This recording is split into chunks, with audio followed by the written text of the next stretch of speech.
রহমান কয় ইয়া রাসূলুল্লাহ একদিন না দেখলে আমি পাগল হয়ে যেতাম, আজকে কতদিন হয় নবী গো আপনার একটা নজর দেখি না। আল্লাহর নবী আব্দুর রহমান আমার কাছে আয়। তিনি মিম্বার থেকে নামলেন, হাত দুটি লম্বা করে বাড়াই দিলেন, সাহাবারা মাঝে দিয়ে রাস্তা করে দিলেন। আব্দুর রহমান মৃদু পায়ে মাথা নিচু করে সামনে আগায়, টপ টপ করে তার চোখের পানিগুলো পড়ে।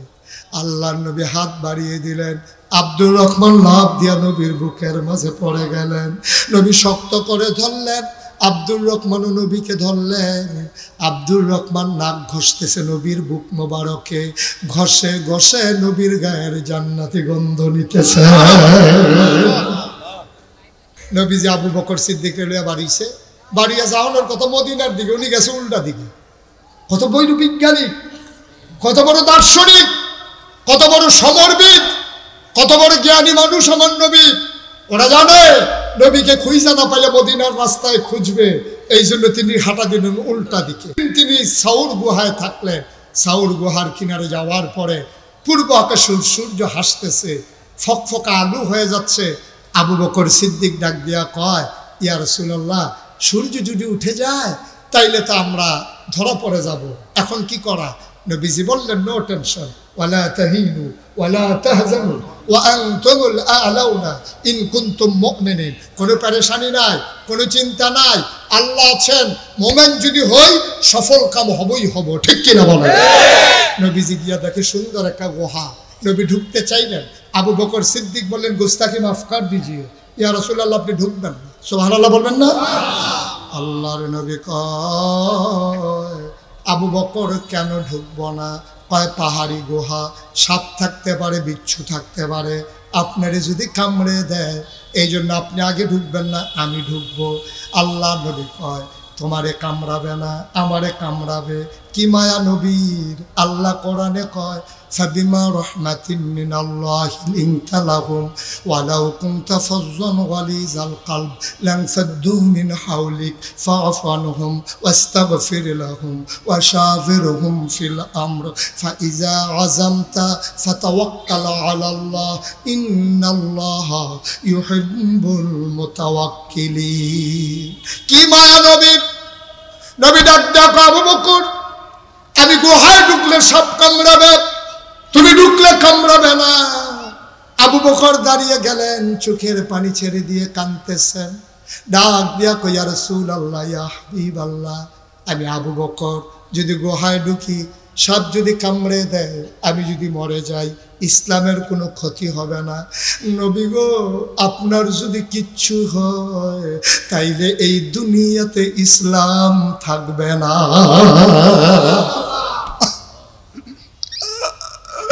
আমি বলে গেলে কোনো সমস্যা নাই, আপনি নাই তো ইসলাম নাই। এই নবী চলে গেলেন মদিনায়। মক্কায় নবীর একটা পাগলা ভক্ত ছিল, আশেক রাসূল ছিল, তার নাম হইল আব্দুর রহমান ইবনে আউফ। বড় ফ্যাশনেবল মানুষ ছিলেন, অনেক দামি আতর তিনি ব্যবহার করতেন। এত দামি আতর মক্কায় কেউ ব্যবহার করতেন না। একটা পাঞ্জাবি একবারের বেশি তিনি দুইবার গায়ে দিতেন না। এই আব্দুর রহমান ইবনে আউফ তিনি ঘর থেকে বের হলেন। ঘর থেকে বের হয়ে সকালবেলা নবীর ঘরের দরজায় গিয়ে ডাকলেন, আসসালাতু আসসালামু আলাইকা ইয়া রাসূলুল্লাহ। ঘর থেকে একজন কয়, কে ডাকে? নবী তো ঘরে নাই। কয়, নবী গেছে কই? কয়, আমরা বলতে পারবো না কই গেছে। আব্দুর রহমান ইবনে আউফ রাদিয়াল্লাহু তাআলা আনহু তিনি আস্তে করে ঘরে আসলেন, পটলার ভিতরে কিছু টাকা নিলেন, প্রয়োজনীয় কাপড় নিলেন, তিনি বের হয়ে গেলেন। তিনি মনে করলেন, যেই মক্কায় নবী নাই, এই মক্কায় আব্দুর রহমান থাকবে না, থাকলো আব্দুর রহমান বাঁচবে না। এবার আব্দুর রহমান ইবনে আউফ রাদিয়াল্লাহু তাআলা আনহু যখন পটলা নিয়ে টাকা নিয়ে বের হয়ে গেলেন, মক্কা থেকে কোনো মুসলমান মদিনায় যেন যেতে না পারে। বাংলাদেশে যেমন বিজিবি আছে, সীমান্ত চৌকি আছে, এমন করে মক্কার কাফেরারা সীমান্ত চৌকি বসালেন, ধরে ফেললেন আব্দুর রহমান ইবনে আউফ রাদিয়াল্লাহু তাআলা আনহুকে। এবার তাকে ধরে নিয়ে আসা হলো তৎকালীন সংসদ, নাম হলো দারুন নাদওয়া। ওই সংসদের ভেতরে ঢোকানো হলো। আবু জেহেল ডাক দেয়া কয়, আব্দুর রহমান তুমি তো বড় সুশ্রী মানুষ, সুন্দর মানুষ, ফ্যাশনেবল মানুষ, অনেক ধনী মানুষ, সম্মানিত মানুষ, তুমি ফাজলামির ভিতরে নাই, কোনো দুর্নীতির ভিতরে তুমি নাই। আব্দুর রহমান কোথায় যাচ্ছিলা? আমি চলে যাব মদিনায়। কয় কেন মদিনায় যাবা? আব্দুর রহমান আর গোপন করেন নাই, ডাক দেয়া কয় যেই মক্কায় নবী নাই এই মক্কায় আব্দুর রহমান বাঁচবে না।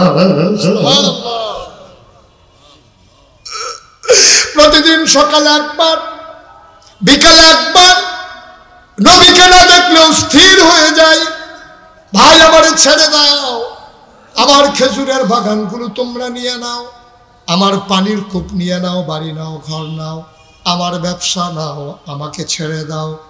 বললে যাবেন ভালো কথা, পাঞ্জাবিটা কোন জায়গার টাকা দিয়ে কেনা? এটা তো মক্কার টাকা দিয়ে কেনা, মক্কার পাঞ্জাবি গায়ে দিয়ে তো মদিনায় যাওয়া যাবে না। আব্দুর রহমান টান দিয়া পাঞ্জাবিটা খুলে ফেলে দিলেন। কয় যে আপনার খুঁটের ভিতরে কি দেখা যায়? কয় সামান্য কিছু টাকা আছে। কয় মক্কার টাকা নিয়ে মদিনায় যাওয়া যাবে না। তিনি টাকাগুলো দিয়ে দিলেন। এবার তিনি বুঝলেন তারা হয়তো এবার লুঙ্গির ব্যাপারে কথা বলবে। তিনি বড় লাজুক মানুষ ছিলেন, ভদ্র মানুষ ছিলেন। তিনি মাথা নিচু করে আস্তে থেকে বের হয়ে গেলেন। রাত যখন শেষ হয়ে যায়, পাখিগুলো যখন আপন নিরে ঘুমিয়ে পড়েছে, বেওয়ারিশ কুকুরগুলো নিরাপদ আশ্রয়ে, ছোট্ট শিশুরা মায়ের বুকে মুখ রেখে ঘুমায়, প্রিয়তম স্বামী প্রিয়তমা স্ত্রীকে নিয়ে ঘুমিয়ে পড়েছে। রাত জাগা পাখিগুলো মাঝে মাঝে ডেকে উঠে, দূর প্রান্তে কোথাও বা শিয়াল ডাকে। আব্দুর রহমান ইবনে আউফ তিনি আস্তে করে ঘুম থেকে উঠলেন। ঘুমোতে তো পারেন নাই, তিনি বিছানা ছেড়ে দিলেন, খালি গা, পরনে শুধুমাত্র লুঙ্গি, কোনো টাকা পয়সা নিলেন না। তিনি সীমান্ত চৌকি ফাঁকি দিয়ে তিনি লুকিয়ে লুকিয়ে মদিনার রাস্তায় ধরলেন। দিনের বেলা লুকাই থাকে গুহায়, রাতের বেলা পথ হাঁটে ওই চাঁদ দেখে দেখে। দিন যায় রাত যায়, আব্দুর রহমান মদিনার সীমান্তে চলে গেলেন। মদিনার পাশাপাশি যাওয়ার পরে একটা যখন সকাল হয়ে যাবে, তিনি ফজরের আজান শুনবেন। ফজর হয়ে গেল, এমন সময় আব্দুর রহমান এখনো বুঝে নাই তিনি যে মদিনায় চলে এসেছেন। তিনি লুকালেন একটা খেজুর বাগানে। খেজুর বাগানে লুকানোর পরে শুনতে পাইলেন কে যেন ডেকে ডেকে কয়, আসসালাতু খায়রুম মিনান নাওম। কে যেন ডেকে ডেকে কয়, হাইয়া আলাস সালাহ। কে যেন ডেকে কয়, আসসালাতু খায়রুম মিনান নাওম। তিনি লাফ দিয়ে উঠে গেলেন। চোখের ভিতরে ঝিলিক দেখা দিল। তিনি দিলেন দৌড়। দৌড়ে দৌড়ে দেখে আধো আলো আধো অন্ধকার। তিনি গিয়ে ওযু করলেন, মসজিদের পেছনে দাঁড়ালেন। কেউ তারে চিনে না, তিনিও কাউরে চিনেন না। মুসলমান নবীর একটা অভ্যাস ছিল, নামাজ পড়ে তিনি ঘুরে বসতেন সাহাবাদের দিকে। এবার তিনি ঘুরে বসলেন। তিনি সবাইকে জিজ্ঞেস করলেন, কেমন আছো তোমরা? সবাই বলে, ইয়া রাসূলুল্লাহ ভালো আছি। হঠাৎ করে আব্দুর রহমান ইবনে আউফের দিকে নজর চলে গেল। আল্লাহর নবী ডাক দেয়া কয়, ওই কোনায় কে বসে আছে? ওই কোনায় এটা কে বসে আছে? আব্দুর রহমান আস্তে করে দাঁড়ালেন, ডাক দেয়া কয়, ইয়া রাসূলুল্লাহ আমি আপনার আব্দুর রহমান। কয় কোন আব্দুর রহমান? মক্কায় আমার এক আব্দুর রহমান ইবনে আউফ ছিল। কয় ইয়া রাসূলুল্লাহ আমি সেই আব্দুর রহমান ইবনে আউফ। কয় তোমারে দেখলে তো চিনাই যায় না, কি সুন্দর লাবণ্যময় চেহারা ছিল তোমার, চোখগুলো ছিল ভাসা ভাসা, গালের রং ছিল দুধে আলতায় মেশানো।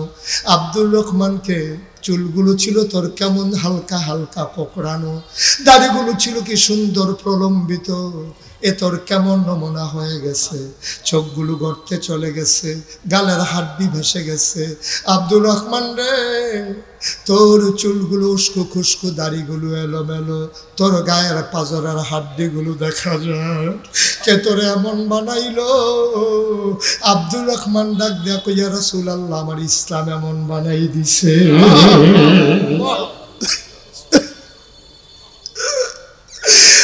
আল্লাহর নবী আব্দুর রহমান আমার কাছে আয়। তিনি মিম্বার থেকে নামলেন, হাত দুটি লম্বা করে বাড়াই দিলেন, সাহাবারা মাঝে দিয়ে রাস্তা করে দিলেন।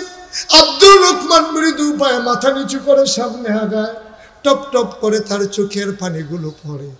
আল্লাহর নবী হাত বাড়িয়ে দিলেন, আব্দুর রহমান লাফ দিয়া নবীর বুকের মাঝে পড়ে গেলেন। নবী শক্ত করে ধরলেন, আব্দুর রহমান নবীকে ধরলেন। আব্দুর রহমান নাক ঘষতেছে নবীর বুক মোবারকে, ঘষে ঘষে নবীর গায়ের জান্নাতি গন্ধ নিতেছে।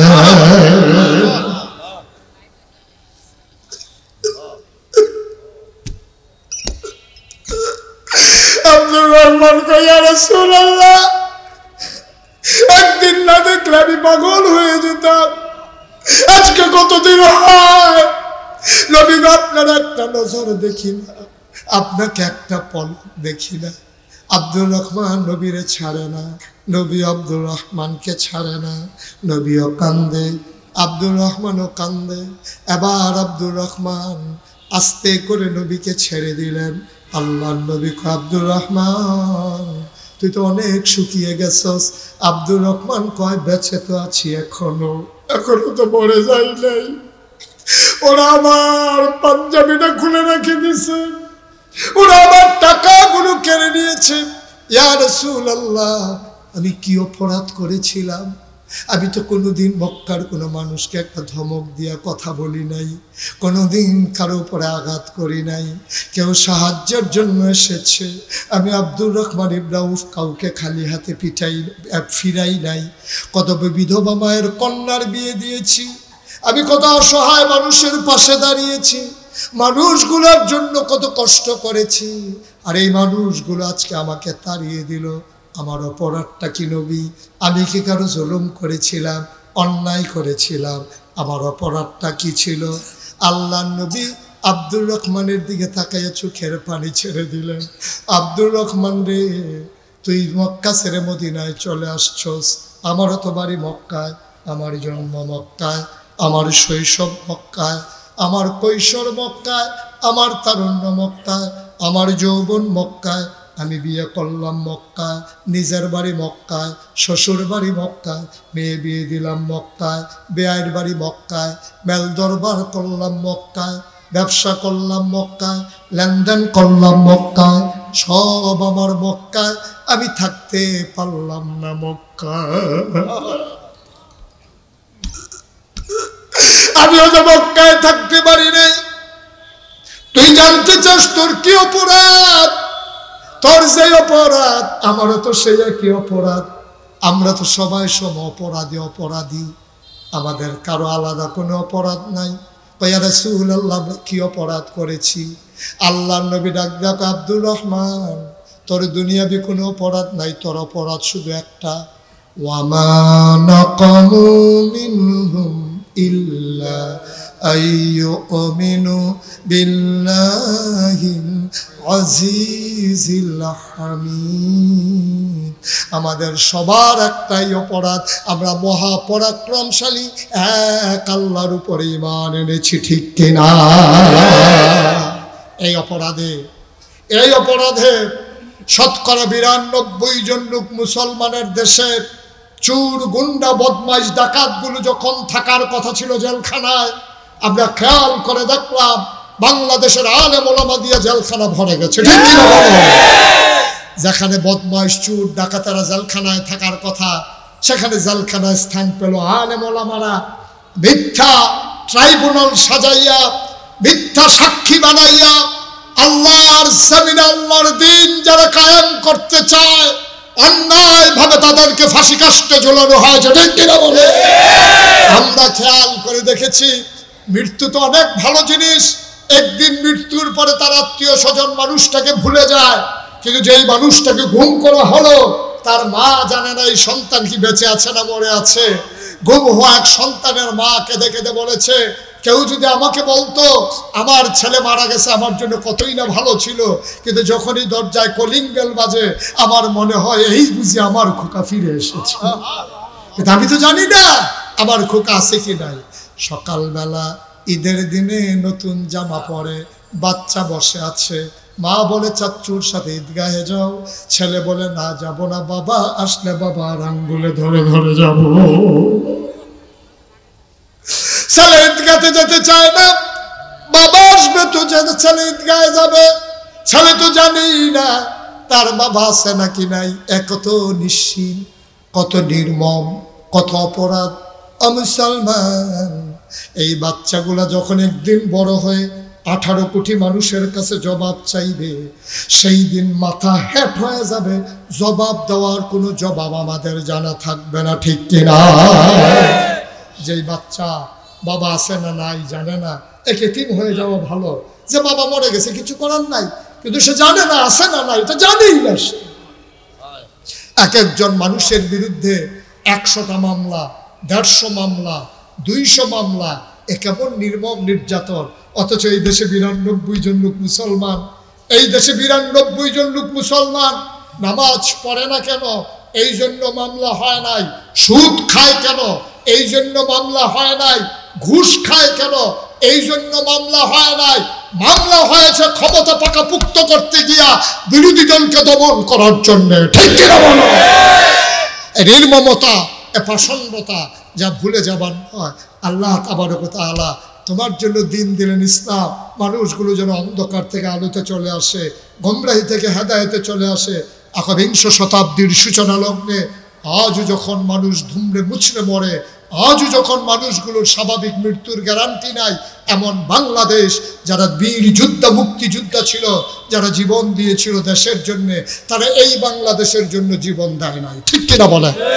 আমরা মনে করেছিলাম এই বাংলাদেশে বুক ভরে আমরা নিঃশ্বাস নেব, এই বাংলাদেশে স্বাভাবিক মৃত্যুর গ্যারান্টি থাকবে, ওলামায়ে কেরাম প্রাণ ভরে কথা বলবে, আর মুসলমানেরা প্রাণ ভরে আল্লাহকে ডাকবে।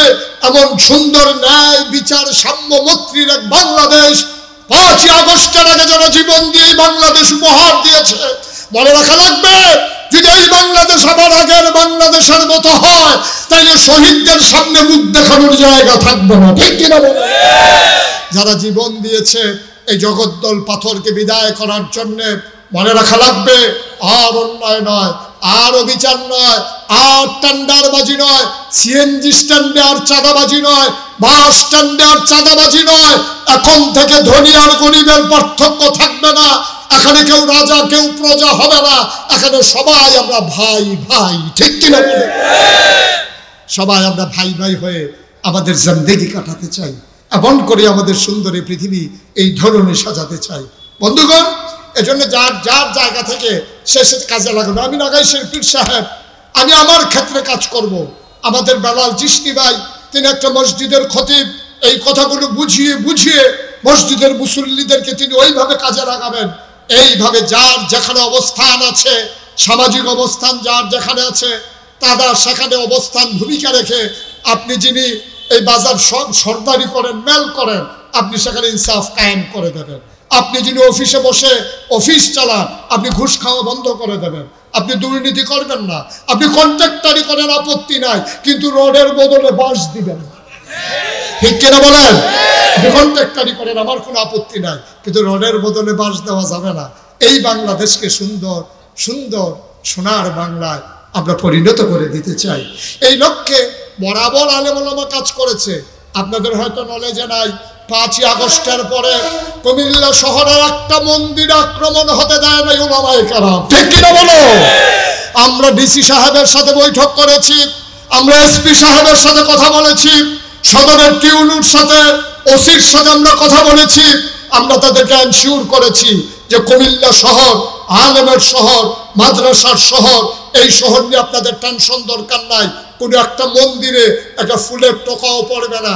আমরা মন্দিরগুলো ভিজিট করেছি, আমরা মন্দিরে মন্দিরে পুরোহিতদেরকে আমরা এনশিওর করেছি আপনারা আমাদের ভাই, আপনাদের উপরে কেউ আঘাত করবে না। মোবাইল নাম্বার দিয়ে এসেছি, রাতের 3টা হোক ফোন দেবেন, মেহবা মুশতাক ফয়েজি আছে আপনাদের সাথে। শুধু আমি না, এমন করে প্রতিটা আলেম ওলামা, মসজিদের খতিব, মাদ্রাসার মুহতামিম, মাদ্রাসার প্রিন্সিপাল, সবাই মিলে যৌথ প্রচেষ্টার মাধ্যমে আমরা কুমিল্লাকে একটা নিরিবিলি শহরে পরিণত করেছি। ইনশাআল্লাহ যতদিন আমরা বেঁচে থাকবো কুমিল্লাকে সাম্য মৈত্রীর এক দৃষ্টান্ত হিসেবে রাখতে চাই, ঠিক কিনা বলেন? কুমিল্লা পথিকৃত হবে, কুমিল্লা এগিয়ে ছিল, এগিয়েই থাকবে। কুমিল্লাকে পিছিয়ে দেওয়ার কারো সুযোগ নাই। কুমিল্লা নামের সাথে কারো না কারো অ্যালার্জি থাকতে পারে, ঠিক কিনা বলো? কিন্তু মনে রাখবো আমরা কুমিল্লার মানুষ, আমরা সব ঝড় ঝাপটা সবকিছু পেছনে ফেলেই এগিয়ে যেতে জানি। এগিয়ে ছিলাম, এগিয়ে আছি, এগিয়েই থাকবো আমরা ইনশাআল্লাহ।